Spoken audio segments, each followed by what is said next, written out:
Hi, this is Ken Rosever, and we're going to talk about sample standard deviation.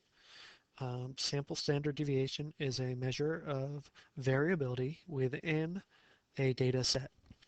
Oftentimes, you will have two data sets that have similar, if not identical, means, and without seeing a frequency distribution or histogram of some sort, you would have no indication from that one measurement, that one, if it's a population parameter, or that one statistic, if it's a sample, you would have no indication from that there's a difference between the two sets of data. Uh, for example, you can have a community of primarily poor people with a couple of very rich, very wealthy individuals thrown in, have the same arithmetic mean as a community that is mostly populated with middle class or lower middle class people. Because those two data, those two individuals would throw off the data for the whole community by enough of a degree that they would look like this is a middle class community, which is why they don't actually do the mean income for a community. They'll say the median income. Um, so we need a further measurement. Uh, a sample mean or a population mean is not sufficient. Um, it doesn't give enough information. I can have the same average grade as you in a class, but I could have a 50 on one test and 100 on another and still come out to a 75, where you maybe have a 70 and an 80, and that gives you a 75. Now, who's the more consistent student? You are. Who's the who has a wider variability? I do. And there needs to be something by which we can measure that and compare those things. And that's what this formula does for us. It allows us to compare and talk about the variability of a data set. So what I did here is oh, they timed me out. Well, I'll fix that in a second, but I already copied it over here, and we'll talk about it here. The Tourist Bureau of the Hawaiian Islands surveyed a sample of 6 United States tourists as they left to return home. The tourists were asked how many days they spent on their visits, and their responses were as followed: 7, 11, 8, 4, 9, and 9. So we're going to find this sample standard deviation because this is a sample. It's not every tourist that visited Hawaii. It's not a population. It's a sample. So we're going to use a one of two formulas to figure this out. The first one, and I'll discuss the second in a second video because I won't have time here. But the first one is S equals the square root of the sum of the x minus x bar squared over n minus 1.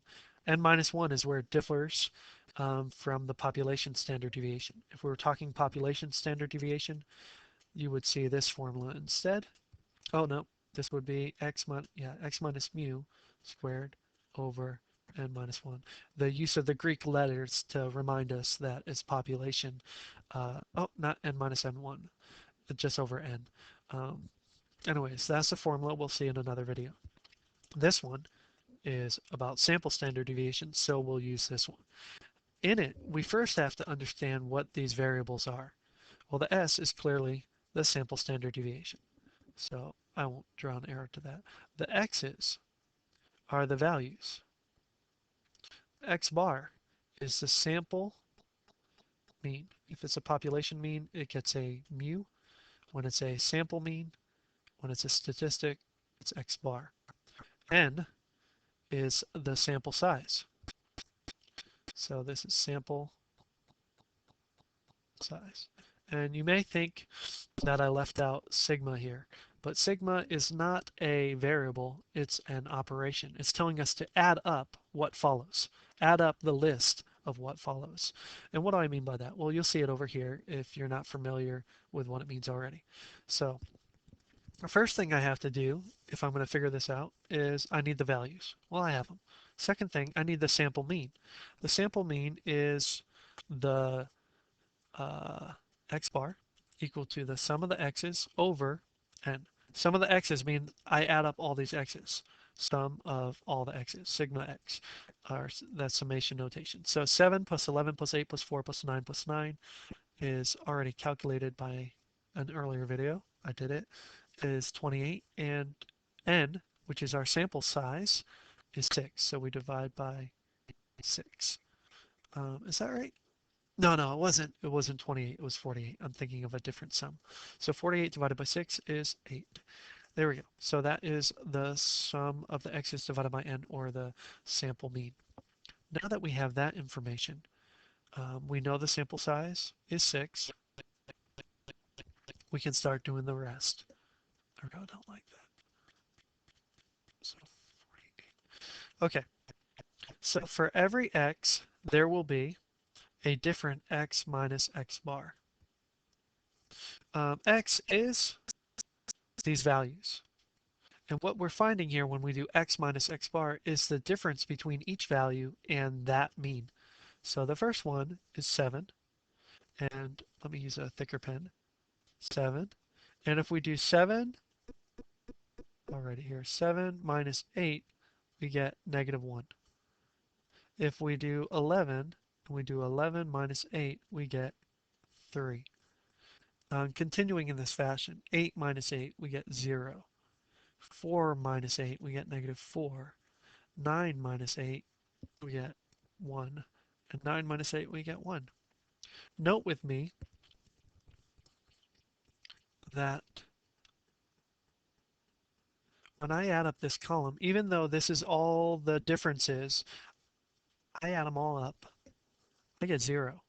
The sum of the x's minus x bar is 0. So that'll be true for any data set. That's a rule, okay? That always comes out 0.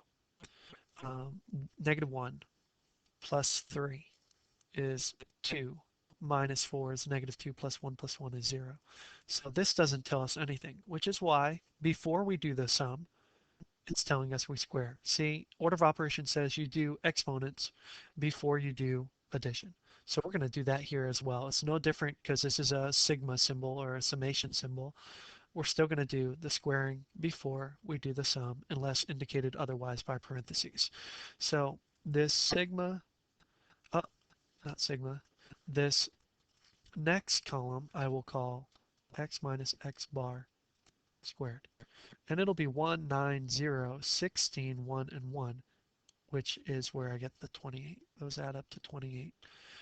16 plus 9 plus 3 is 28. So that right there, that's this. The numerator is 28. The denominator is 6 minus 1, which is 5. So my answer will be the square root of 5.6, whatever that is. Okay? You can do that on the calculator. You can enter into ALEKS. They'll ask you to round it off to at least 2 decimal places. The rounding rule in general is you round it off to 1 place more than the data has. So if it came out to 2.2 something, normally in an actual thing, um, actual study, we would round it off to 2.2, and that's it, or whatever. But because the formulas for sample standard deviation and population standard deviation are so close, they want you to leave an extra decimal place in there so that the computer can analyze and see that you're using the right formula.